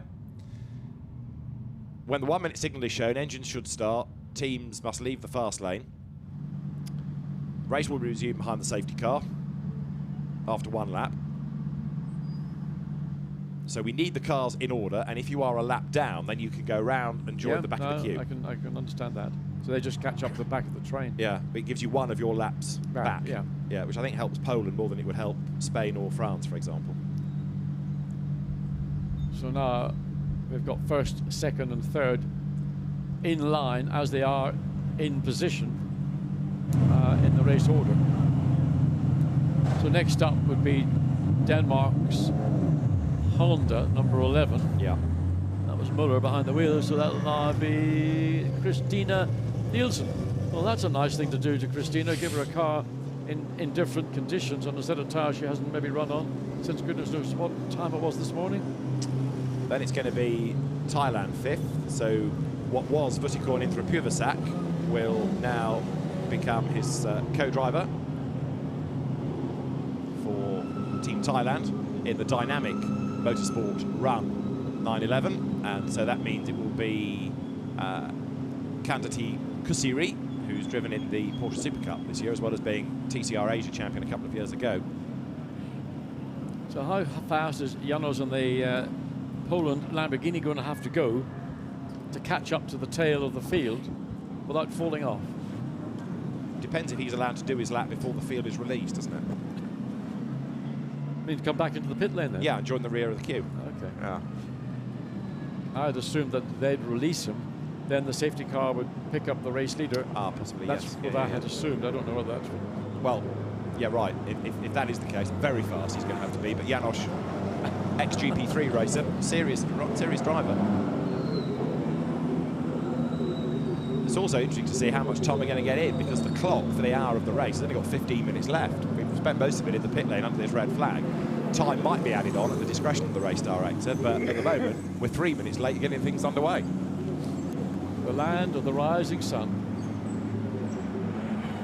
Very, very simple but very effective presentation of that Japan Lamborghini. Right, we're almost good there. There's Belarus, which is in 11th place. Britain should be next in the queue. So the officials in the pit lane, getting everybody into the right order. Where is Chris Froggatt? Here he comes down the pit road now. Behind him is going to be Brenton Grove in the Australian Porsche there, which arrives into position. Slots itself in. Yeah. Then it'll be Paul Ip in the Honda, or not Paul Ip anymore from Hong Kong. It's going to be Marchu Lee, isn't it? In the NSX Honda. And then it's the lapped Poland car, yes. So that's kind of good now. I think we've got enough to get us going. So, effectively, Janos is the last car running, except that Jimmy Plough should get behind the wheel of the 87 Mercedes. I suppose Ferriol probably is out. We don't. I mean, can we say that Ferriol in the 18 Ferrari for USA is out? No, I think that's him in the pit lane with the lights flashing. I wouldn't quite say he's out. We've also got Spain to consider in France as well, haven't we? Anyway. Here we go. Here we go. We have some people on some tyres. Here we go. In some order. Something like that. Yeah. Ah. It's a tough day for a race director with these conditions and the circumstances, and sometimes it's better to make a call that might lead to some confusion than not make the call and lead to something more serious. Well, indeed, it's better to be asked, why did you stop it, rather than why didn't you? I think so. So, that is the order. Has Poland been released? Did I see the Lamborghini disappear from the head of the queue? I think it has gone out, hasn't it? I think it has gone, yes. We didn't hear that screaming V10, but I think it has been released.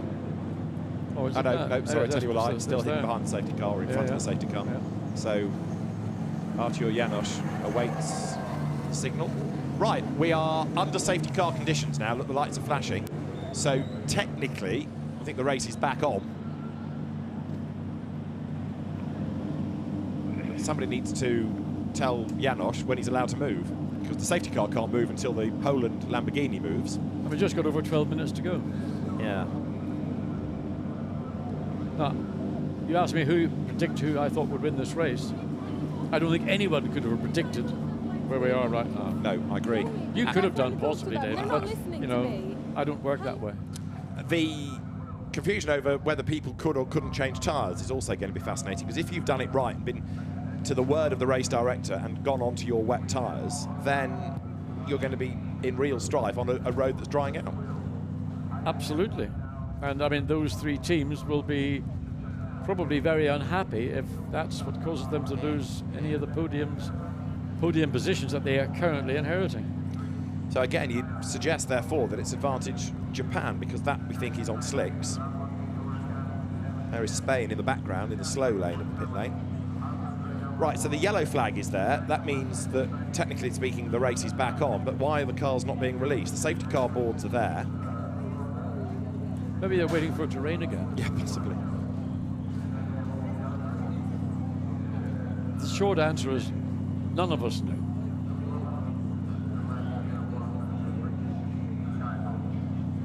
It'd be interesting to get a team principal to, give us his understanding. Their version of what they believe to be the case. I mean, Tom Ferrier, as an example, his car is in second place. It's in a really crucial position in this Any race. of the top three would be the ones that are going to lose out, probably. Yeah. Certainly the top two who are on wet weather tyres. So maybe you want to go to Rinaldi Racing or go to Tom Ferrier and say, look, what's your interpretation? If you don't force them to change tyre, you could argue there was no point interrupting the race. The interruption was to let them go on a wet tyre. Yeah, the problem is somebody has to make a judgment. Yeah. As you said, it's better to say we stopped it because we thought it was the right thing to do, rather than saying we didn't stop it, and this is the consequence. True enough, yeah. Now, Andrea Caldarelli, driver, but also is the man that oversees the FFF racing team. Let's try and get his interpretation of this rule. Now, Andrea, you must be a little bit disappointed to see your car in P3 at the moment. What exactly is going on? Well, there was a little bit of confusion, honestly. First, we are P3, but with the red flag, usually should be the lap before. Hiroshi did a mistake, so he went back to P3. But we were expecting to start again in P1 because it was supposed to be the lap before the classification. And secondly, we are surprised because now it's only 8 minutes to go to the end of the race. We mounted the slick tires and the others are on wet, and the race supposed to restart already 8 minutes ago. So I don't know if they extend or not, but it's not really fair on our strategy, honestly. Let's see how the race goes. Thank you very much. So that doesn't really get to the bottom of whether they were forced to go onto wets or how people have interpreted it. But interesting that he doesn't feel, with only 8 minutes to go, slick, or 9 minutes actually, in my slick's view, the way to go. That's a slick tyre circuit. Yeah. I don't see anywhere where there's any spray whatsoever coming from the rear of the Poland Lamborghini. Which, sorry to interrupt you, but it is being allowed to catch up, look, before the rest are released. Yeah. So those that are on slicks should have a massive advantage. Just keep an eye on that Lamborghini to see if there is any places where there are rooster tails coming up as the safety car sets off with the Ferrari. There we go, the Ronaldo Ferrari representing Russia. Denis Bulatov behind the wheel. So we're back at the races. So this is again part of the hour, and I mean, Andrea Caldarelli is right. The restart is 9 minutes ago, so that has all shuffled around. He's also right in that normally the restart goes from the lap before the red flag. Absolutely. So, yeah, I can imagine some pretty heated conversations going on post-race. So down they come into turn 4. Some team managers' understanding is they were told they could change tyres. They weren't stipulated it must be onto a wet. Okay. The difficulty is, the reason the race was red flagged is because it was deemed to be too treacherous for drivers, cars to remain on track. I'm assuming that was a part of the thinking. Also, there were 2 cars stranded in precarious positions. So the combination of a wet track, slick tyres, cars in difficult positions needing to be removed was, I believe, the purpose of throwing a red flag. All completely correct and laudable, but it has, I think, led to an element of confusion within the pit lane as to now, with the race getting underway, we've only got 7 minutes and 10 seconds go on a track that looks to be an eminently suitable track for slick tyres. And if you're on a set of wet weather tyres, you're going, well, the wipers are going in the Aston Martin, just coming up into turn 7, isn't it? Sorry, turn 8. Yeah. Andrea Caldarelli is half right in what he said, because it is the race order at the end of the last full lap. If the race is suspended during the pit window, well, the pit window was delayed, so that kind of cancels out that rule. So Oliver Grodowski, who is the race director, is overseeing all of this, and hopefully we're going to be back to racing on this lap, but there's only 6.5 minutes on the clock. Well, was the red flag deployed before the pit stop window opened? Yes. So not during it. Race extended by 21 minutes. The race is extended by 21 minutes, which is the red flag period. Well, that'll be a relief to a number of people. It might mean those that are on wet weather tyres on a drying track can claw something back, but it is a big ask. So here we go, safety car lights still on to the second lap behind that safety car. We come across to another 20 minutes, 21 minutes. So that is, for many people, a relief. For some people, it'll be, oh no! Well, exactly. And now, if you're on wets and the road is drying, you don't want to have 27 minutes on wet tyres, do you? You're going to come straight in. Absolutely. And can you do it now while the safety car is out? Oh, dear, oh, dear, oh, dear. There's America back in the race, but how many laps down? That's 1 lap down. It's amazing. 1 lap down. Oh, goodness. You've got Spencer Pompelli behind the wheel. As we look at the very elegant Strictly Come Dancing tyre marks from big old Ramos's Audi that spun across the racetrack, popped the rear window, clipped the rear barrier, knocked the wing off. That was punch board and counter-cycling that Audi. Didn't look right well, did it? That's for sure. There's Hong Kong. Paulet spun it, or went off the road in it. It's now Marchi Lee. Whoa, still slippery. Absolutely. Interesting all this, isn't it? Now, different drivers, greasy track. Yeah. And although the race is extended by 21 minutes, all of this is counting within the 21. So, yes. So we're counting down. We've got 26 minutes of the race finished. Or 26 and a half minutes, to be precise. So we're just over halfway. And we've been running for, well, just about an hour. Safety car in this lap. Even it nearly lost its tail end. Just turning in there to turn 9. So safety car turns its way down through turn 9 now, the pace quickening, but it's hard to imagine if you are on wet tyres that you're going to be able to preserve P1 or P2 until the very end of the race. Now, assuming that these two haven't changed out of our sight, they are up against it, to say the least. I think Govan needs to be a little bit cautious. He's running so close to the back of Bulatov and the Ferrari. Now, you're not meant to accelerate and brake, but you need to give yourself that little bit of margin in these sort of somewhat marginal conditions. As we look from the third place Lamborghini of Japan. Well, that's in the box seat, isn't it, Yeah. right now? Ukio Sasahara is a quick driver. So we're about to go racing then. The green flag is ready at the start line. In comes the safety car. The GT Cup Race 1 in the FIA Motorsport Games is back in business after a 21-minute hiatus. But here we go racing once more. And then on what is certainly not a wet, but a greasy road. Wet tyres, gap back, a slick shod battle pack rumbles across the line. And right now, Ferrari leads the way, but there, a change for third place as Christina Nielsen goes ahead of Ukio Sasahara. The Lamborghini struggling on the outside line, and Sasahara is not having a happy ride here. Look at this. Well, if he's on slick tyres, as we believe he is... He's got a problem. Look, it's either a puncture or it's crabbing. I think he's got a puncture. I think he's picked up a puncture because the left rear looked to me... Well, maybe it's the right rear. You can see smoke coming from just underneath the Venturi on the exit, so he has got a problem. And that may well be a tyre getting cut down. There's been a bit of debris on the racetrack, and it doesn't take an awful lot to cut through the carcass of a tyre. But on the restart lap then, Japan in real trouble. We've now got number 99 under investigation for causing a collision, that being Miguel Ramos. Out wide there bounces Chinese Taipei all over the curbing. That's Evan Chen, the Lamborghini Super Trofeo Asia champion. So people are really struggling for grid on this restart lap, apart from at the moment the two on the wet tyres, and Japan's chances have just disappeared. Wait and see, they're going to have to come into the pit lane. There's nothing more they can do. So still a bit of racing going on in the midfield pack. The 88 fighting its way around the Tempter Racing. Nico Verdonk, and he is plenty racer. You can see trying to deal with the Ferrari.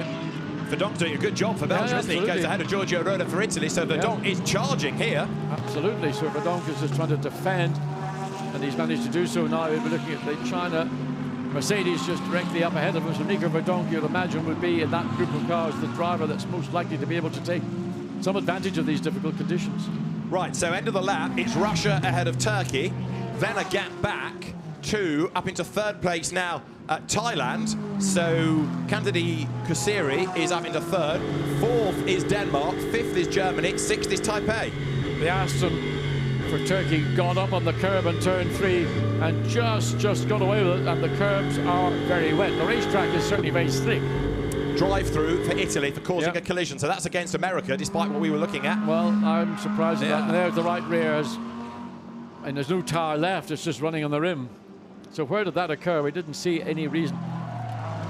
This is how Denmark slithered out wide, and there you've got the end of the replay of Sasahara. We'd seen it on the onboard. Yeah, it happened just pretty coming into turn 1, turn 2. Look how hard he's having to fight the steering wheel to keep the car tracking in a straight line. So that's Turkey in strife. It had just got the lead, and then Guven is off the road. So Russia is back through. But look at Thailand on slick tyres now, closing the gap. So Kusiri in the Porsche going with the two race leaders, diving round on the outside line there. That's Japan. Japan into one tyre fitted to the right rear, and off it goes. So the advantage, assuming we don't have any further rain, and of course assuming that Turkey and Russia don't get embroiled in a punch-up on the racetrack, because they've been all over each other in this return to the actual race itself, trying to get ahead. Aston Martin clearly had some advantages, but Russia managing to consolidate, but on a set of wet weather tyres, which will only deteriorate the more the circuit improves. Right, up towards the timing line, Russia leads Turkey. It has been all a bit touch and go on that lap, but over the timing line they go, and it's still the Ferrari from the Aston. It's Russia from Turkey. It is Denis Bulatov from Ayhancan Guven. Third is the Thai Porsche of Kandidi Kusiri, and his lap time's looking very good indeed, quicker than the race leaders. Now Christina Nielsen for Denmark is fourth, Alfred Renau for Germany fifth, Nico Verdonk sixth. He's 5.6 seconds off the leaders. Belgium could yet be on for a win in this. Well, the two leaders are being very tippy-toe indeed. You could hear the Aston going through turn 3, nowhere near flat. So that gives you an indication that the track isn't wet, but it is that nasty slick condition, which doesn't suit either the wet tyre or the dry tyre particularly. The Porsche 911, that's the Thailand Porsche, beg your pardon, should be able to take advantage once they get tyre temperature on a set of slick tyres. So watch for that grey Porsche to dive down. Oh, yo! That's Guven for Turkey you're riding with, and he's nearly off at 9. And I just wondered where the Porsche was. I could see the headlights in the mirror, which I assume was there. We are, the headlights are on the Porsche, other cars not running their headlights. But there, look, you've got Denmark and Germany in that battle pack as well. and Nico Verdonk for Belgium on his own. He's almost up with them, so it's going to be 6 for the lead in a moment. And there, look, Thailand defending from Denmark. Christina Nielsen tickling the back of the 911. Germany in 5th. Alfred Renauer is right there as well. They're struggling for traction, either because they're on slicks on a greasy track or the wets aren't quite what you need for a greasy road. So nobody really has got the perfect combination of rubber and car. But look at Belgium. Look at that car in 6th place. Nico Verdonk. I think he's going to win this. He's almost on the tail of them, and we know his CV. He was going to be my second choice as winner. From the back row of the grid. Yeah. Here they come, up over the timing line. Christina Nielsen now attacks for the lead of the slick shot class. Remember, up on the inside of Thailand. Denmark goes through, up into P3. Good, well executed overtake. But now the Porsche is going to try and come back as it drives off the racetrack, and that has been compromised. That'll damage the splitter in the front of the Porsche. Right, Belgium up to 6th, up to 5th, up to 4th. Round the outside, off the road goes Verdonk. Second gear, he runs out wide, back on the power. Now he makes his move up against Alfred Renauer, so Nico Verdonk makes the move. He's squeezed off the road, he's on the grass. Nico, hang on, he's just got it back onto the black pit. He is absolutely charging. Absolutely charging is the very word. And did get squeezed wide onto the grass, but he didn't give up. He kept at it, but he eventually had to bail out of it because coming into the braking zone into turn 7. So here we are, they're all bunched up as now Christina Nielsen is under attack for her 3rd place from Germany. So Denmark, Germany, Belgium, slicks. Look at the drive out of the corner, the Honda for Denmark. At the inside goes second. Absolutely. That's the difference between the slick and a wet weather tire. There's Germany, slicked, outside line. Renauer almost running out of road. Einschenguven is a sitting turkey here as they all swarm all over the back of him. Alfred Renauer goes to the outside almost of Denmark. So Christina Nielsen goes for the race lead. Verdonk round the outside of Guven for Turkey. That will put him up 1 further place. Well, I mean, it is, you couldn't have made this up. Circumstances of this race have absolutely changed the event on its head. Christina Nielsen clearly running quicker than race leader Dennis Bulletov, and Bulletov is just going to be sitting there. Down the inside goes Nielsen. Look at Verdonk trying to do all he can to get through the Porsche. He wants to get ahead of this gaggle of cars because all they're doing is, look, the Ferrari's going to fall further and further back as those wet weather tires just deteriorate. Verdonk now slides up into what is now 3rd place. That's right, he's having a go at Alfred Renauer. So Christina Nielsen is the race leader for Denmark, and Dennis Bulletov on his wet slips back into 4th place. 5th is Turkey, and 6th now is Thailand after they off. That car should also gain ground before the very end. So right now, Christina Nielsen leading for Denmark, Germany 2nd, Belgium 3rd. Nico Verdonk in the very patriotic, there it is, Audi from Attempto Racing, Arkin stable, sets off in pursuit of the Team Germany Porsche as they climb the hill up towards us with still 16 3/4 minutes to go. So anything can yet shuffle in that top 3. It's going to be maybe slightly more difficult from now forward for Nico Verdonk. The pace of Christina Nielsen and Renauer in the Porsche is such that they've got good speed. They've got there's nothing that Christina Nielsen could do other than just make sure she doesn't get caught. Not in anywhere near back markers, so that's not going to come into play. Just don't make a mistake, but under pressure from the Porsche. That's right. So Christina Nielsen, who has been successful in America in the GTD IMSA class, comes through in the lead for Denmark. Then 2nd is Alfred Renauer, and Nico Verdonk is right there as well. Great to see 3 different brands, Honda, Porsche, Audi. And Honda is one that's had good success, obviously in Japan. It's had good success in Blancpain GT Sports Club, and here taking on Porsche and Audi and winning at the moment in this most surprising of races. Unpredictable is the word. So of the 3, Christina Nielsen's got just over 15 minutes to hang on to this lead.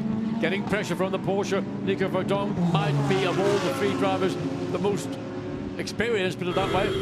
But has he got enough pace? And now that he's got himself to the front of the field, it becomes inherently more difficult to make your way forward any further.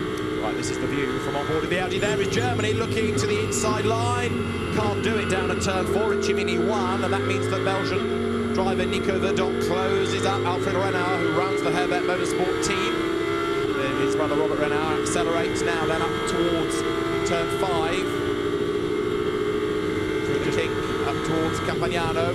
Brake, turn right, under braking the Audi's good. I don't think he's quite got the grunt in a straight line, but it's good under braking. Well, I think it's more the driver, possibly in fairness to the 2 directly ahead of him. I think Verdonk might be that little bit more experienced, but whether he can get his momentum. The trouble is you're running now at the pace dictated by Christina Nielsen.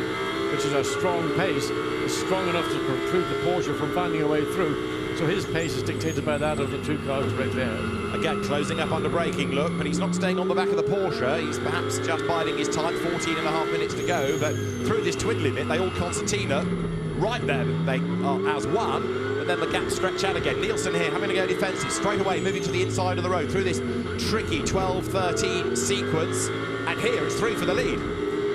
What Verdonk needs to do is just position himself in such a way that as he comes off 14, he is the one that has picked up the momentum. Porsche maybe slightly stalled out by the pace of Christina Nielsen as the number 4 Porsche, it finds itself harbours the sister car to the car that currently is in second place. That's Australia. Brenton Grove has had a spin. He rejoins and he got there. Thus, he dived up the inside going into turn 10. Light contact. Yeah, and around he goes. Look at Artur Janos for Poland up the inside, 2 wheels on the grass. He's charging. He's into the top 10, and even better than that, I suspect, come the end of the lap. Right, so it is Denmark, Germany, Belgium for the top 3. Russia still 4th, Thailand up to 5th, Poland up to 6th. 7th now is the car of China. Here's the lead battle. In 8th place is Great Britain, 9th is Hong Kong, and 10th is Belarus. It's still the 3 leaders covered by 0.666 of a second. Renault was that little bit closer. Look at Verdonk diving down the inside. Not enough space to make it work, but certainly enough to unsettle Renault, whose focus is exclusively on the back of the Honda. So Verdonk hasn't given up. He might want to place the Audi. Well, he's just going to follow the Porsche through turns 8 and then the second part in through 9 back into the stadium. Drops back again a little bit. The problem is you're running so close to the car, you're trying to challenge, but so much better you can see under brakes into turn 10 as they run down into the hairpin bend. So again, this whole concertina effect, everything closes up under braking and it opens back up again under acceleration. Jim Pla, absolute best middle sector, even quicker than Sasahara for Japan had gone. And Turkey, Ayşen Güven on his wets, struggling down in 11th place, whereas Bulatov on his wets, hanging on just to 4th place. Yes. There is Park Ji Lee having to go on the outside line to try and get ahead of Thailand. He will do it coming off the corner. Honda goes ahead of Porsche. Yep. So that's Hong Kong ahead of Thailand then. That is now 4th place is the Ferrari. 5th. Yep. And now there's Spain. That's a lap down, but he's got better grip than the Ferrari on the wet tyres. Interesting that they're trying to brave it out on the wets. They've not bailed yet. Here are the leaders. It's 12 minutes to go, so it's going to be a long stint in those wet weather tyres. So yet again, Christina Nielsen under pressure from Germany in the Porsche.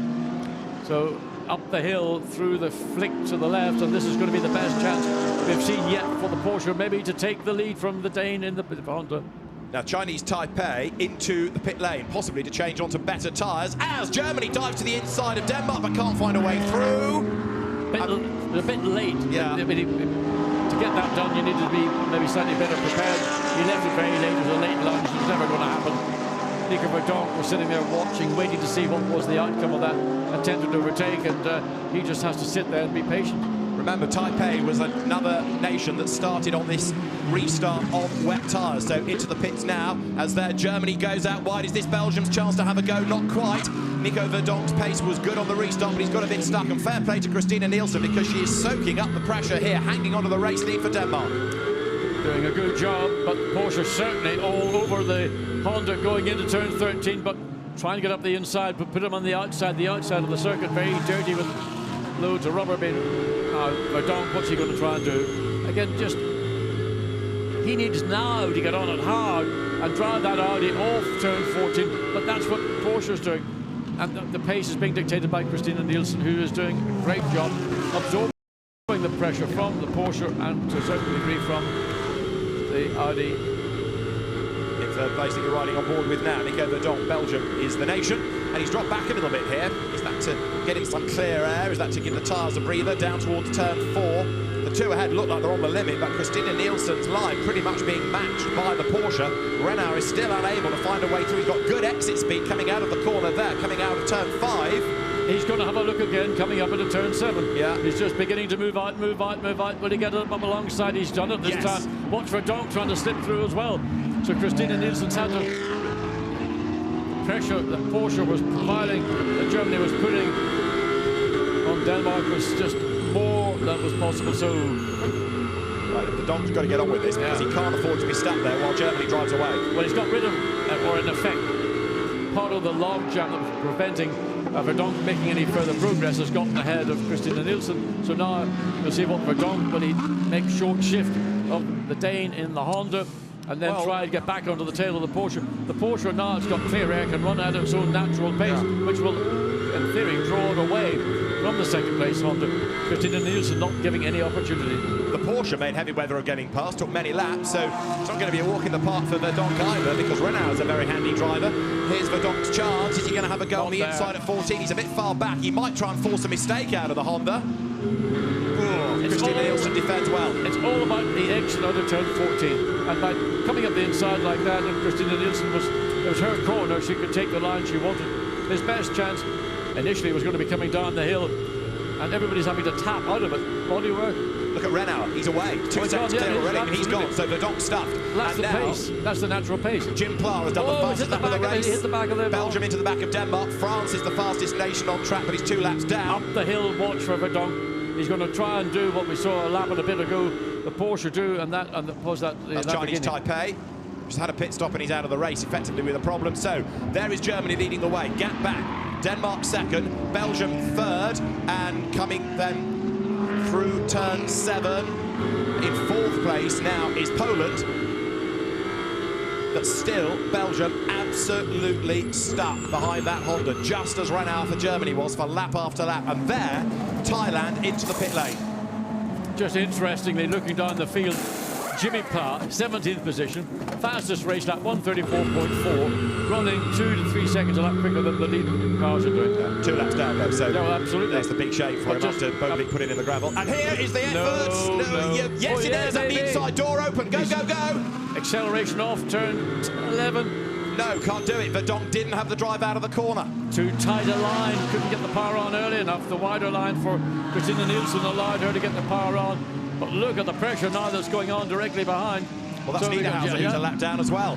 So Verdonk is now being monstered by cars that are on the a lap down, 2 laps down, 3 laps down in some cases. So Germany's going to win this now because Renault is away and gone with 7.5 minutes to go. His advantage is 3.5 seconds. Verdonk, bizarrely, having to defend from back markers as much as he's trying to get past the very well-driven Honda for Denmark in 2nd place. So yet again, we're back to where the scene of the action will begin.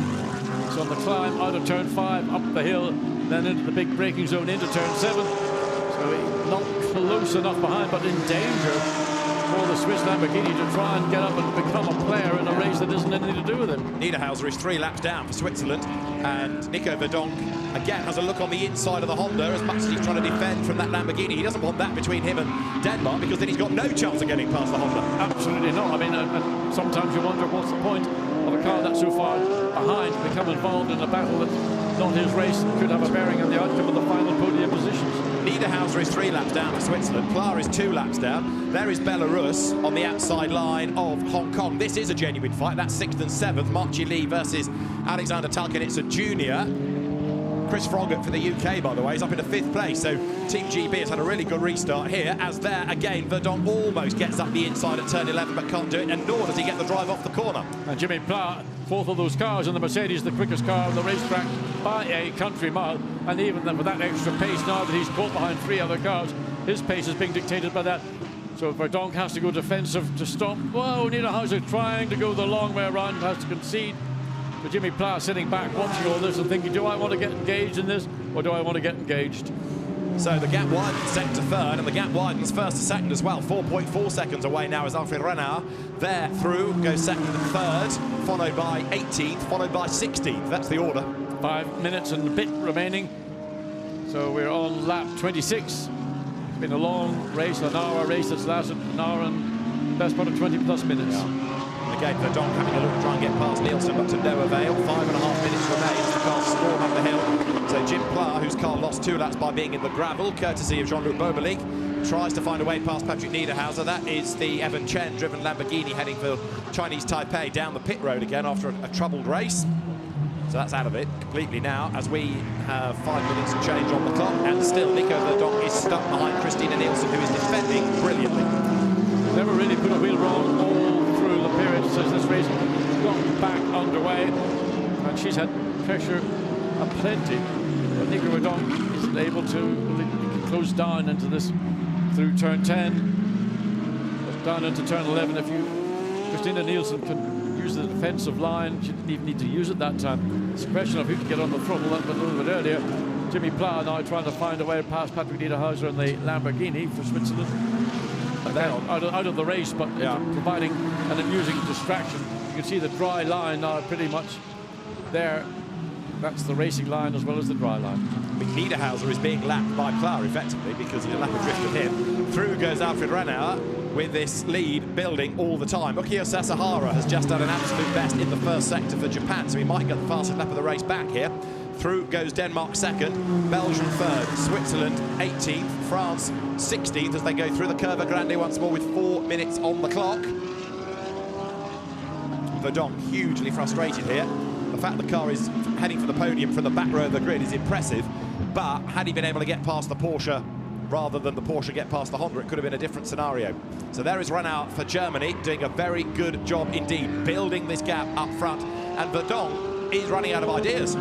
He's just running out of straight line speed. He hasn't got the performance up the hill into turn 7, which is the place that most people seem to find is the best opportunity. Either you get the long way around and try and out-drive. Jimmy Pla dives on the inside of Niederhauser, but is there going to be contact between the Mercedes and the Lamborghini? It's a bit elbows out, isn't it? I think it's going to be a long way around the outside of the corner for Niederhauser, so he's getting up that position.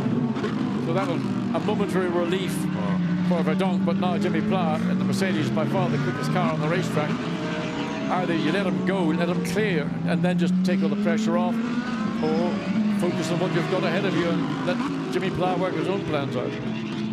So again, Verdonk for Belgium on the back of Christina Nielsen for Denmark out of turn 13. Jim Pla storms along behind them. He had done, but not anymore, the fastest lap. Ukio Sasahara for Japan, who is, of course, on the lead lap. 12 has now done a 1:34.217, so Japan is the quickest nation. Sasahara closing on Bulatov, and he's going to get past him easily. He's 1.4 seconds back, and he's much, much quicker, of course. Slicks versus wets. So the Japanese Lamborghini storms through the order after its enforced stop, and now Verdonk's going to have another go. Wide down towards the he's done it, but can he throw the car down in time? No, he can't. He's off, he's off, he's off! Never was going to stop. Never in a month of Sundays was he ever going to stop. Jim Pla goes ahead, Nico Verdonk, 1 up and 1 down. Well, maybe we'll see what happens now. Jimmy Pla behind. We've got 2 minutes, 15 seconds. So we'll finish this lap and one more lap, and that'll be this race complete. So Verdonk has thrown everything at this. Here it is again, John. He never, ever had a chance of doing anything. Look, he should have been on the brakes, what, 30 metres beforehand. No chance whatsoever. But, you know, you can't blame the guy for having a go. He was battling Christina Nielsen for what, the last 15, 20 minutes. Here we go. Who's down the long way round? He just hadn't, the car couldn't slow down. Didn't have the capacity to slow down enough. Christina Nielsen must be laughing all her way back up the hill to turn 7, thinking, well, I've seen him off now. That's the pressure removed. And please don't shout track limits, anybody. He had to have a go, didn't he? So now he's stuck behind Jim Pla. So life's got even worse for Nico Verdonk because he's not only not got past the Danish Honda, but he's also stuck behind the French Mercedes, and the race leader is about to go onto his last lap. So Germany, Stefan Göring did the first stint. The car started on the 3rd row. Alfred Renauer will bring it home. There is the car with the fastest lap of the race to its credit. Ukio Sasahara, Hiroshi Hamaguchi, who led early on, a punctured tyre, and it'll come onto its last lap soon. But Sasahara currently is in 11th place. Yeah, but he's just driving the wheels off the Lamborghini to try and get some consolidation. They got that tyre cut down, and he's certainly doing the best he can in a circumstance which is very disappointing. Car started in pole position, my choice to win the race. Nobody would have predicted the circumstances that we've had to contend with here this afternoon. So up the hill, now Niederhauser trying to get past Verdonk. He's on the inside as they come up the hill through the curve into turn 7, but he's on the wrong side of the racetrack if he thinks he's going to make it stick. Christina Nielsen then hanging on to the place, still for 2nd. And if there are 2 back markers between here and Nico Verdonk, then that is absolutely golden. Bodywork flaps on the Lamborghini up the curb, coming out of 7. But Niederhausen's got position going into turn 8 and 9. He's taken that away from Jimmy Pla, from Nico Verdonk. So Belgium still 3rd, despite being overtaken. But what that means is he's got no chance of taking 2nd place. However, hats off to Germany. just got on with the job quietly, helped, yes, by the suspension of the race, but Alfred Renard is going to bring it home, and this is a win that's come pretty much out of nowhere. Absolutely, but in circumstances that we've had this afternoon, that's what you get. Unpredictability, a great drive by the Germany entry, and Porsche 991 takes victory. As you point out, David, unpredictable, but nonetheless very welcome. Well, it's been a lively hour and lots. Over the timing line, Germany wins race 1 in the GT Cup of the FIA Motorsport Games. Alfred Renard and Stefan Göring ahead of Denmark for Christina Nielsen and Jens Müller. Third, Belgium from the last row of the grid, Louis Machiels and Nico Verdonk. And then fourth, it's going to be Poland. Artur Janos goes through with Andrzej Lewandowski. Fifth, Great Britain, Chris Froggatt and Flick Hay. Sixth will be Belarus, possibly, because the Talkinitsas should be next ahead of Hong Kong. There is Belarus. Hong Kong is going to be 7th. Marchi Lee brings the car home in 8th place. It will be number 70, China. Eric Zhang goes through. Then for 9th place, it's going to be Italy. Giorgio Roda brings the Italian Ferrari home. And to round out the top 10 is Australia. That's Brenton Grove, despite a spin. 11th will be Japan. Fastest lap to Sasahara, 1:33.7. 12th, Russia. And then a lap down, Turkey. The other car that, of course, started on wet. So Ayşen Güven struggled. You get a point for your position, so 1 point for Germany, and it's the smallest number of points that will determine the front of the grid for the main race. It's 2 races plus the main race. Well, you could debate the stoppage, the need for it, the rule book, and all of that, but when the cars were racing, they gave great racing. Well, that was, I mean, having 3 cars battling for the lead, and then having 2 cars that are laps down getting involved. I'm not a fan of that kind of circumstance, but they were having their own battle, and they felt that the pace of those cars around them that were in the lead 3 were not as strong as their laps were, particularly in the case of Jimmy Pla, but also Patrick Niederhausen.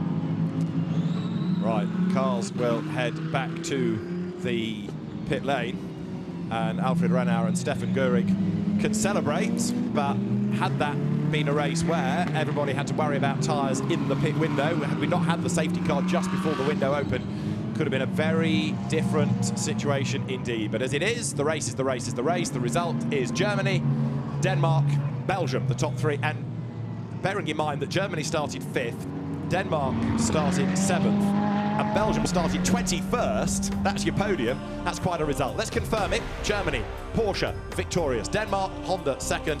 The Audi of Belgium, 3rd. That is the top 3 at the end of GT Cup race 1. 4th, Poland, despite almost being a lap down at one stage. Great Britain out of nowhere up to 5th, ahead of Belarus. Hong Kong 7th, and China 8th. Italy, Australia 9th and 10th. Then Japan, a second pit stop with a puncture, but the fastest lap goes to the Lamborghini. Russia 12th, having led on the restart. Turkey 13th, a lap down on the wrong type of tyre. 14th, Thailand, and 15th, France. And then for 16th, 2 laps down America, 2 laps down 17th Spain, and 3 laps down after problems the Swiss team with its Lamborghini. We lost Chinese Taipei, Malaysia, Portugal and Kuwait out on the very first lap of the race. There is going to be much to discuss. Let's look back at some of the highlights then of GT Cup race 1.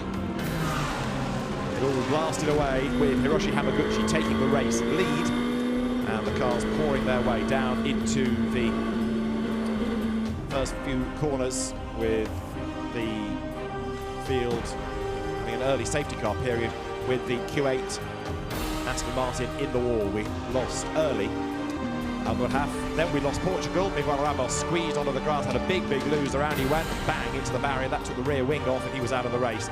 Almost out of it when Hong Kong, as Paul Litt dived up the inside of the Malaysian Porsche through the gravel and scrabbled his way back onto the circuit. Then the rain came, and the first of the big spins, the significant spins, was Spain. Around went Alvaro Rivera, into the gravel went Jean-Luc Boberling. That brought out the safety car, but as the rain increased, so the race was stopped. There were driver changes and tyre changes, and then the restart procedure had to go through. And by the time we got ready to go again, it had stopped raining, it was drying, and people went back onto slicks. So the top 2 in the race, Russia and Turkey, were on wets, and it turned out to be the wrong tyre choice. Early dramas, though, for Ukiyo Sasahara from Japan, as he had a tyre go down on the restart lap. That was on a new set, remember, put on in the pit lane. And then, as the cars on the wet struggled, Thailand was making good progress until Kennedy Kostiri went off the road. We had a spin also from Australia as around went Brenton Grove, just being avoided by the pack behind. Through into the lead of the race went Germany. Alfred Ranauer going up on the inside under darkening skies. Chinese Taipei had problems and limped to the pit lane. Heaven Chen out of the race. And as Nico Verdonk tried to find a way up past the Honda, it was to no avail. He eventually did get by, but ran out of road, and the checkered flag waved to Germany. Honours in race 1 in the GT Cup in the FIA Motorsport Games to Germany from Denmark and Belgium.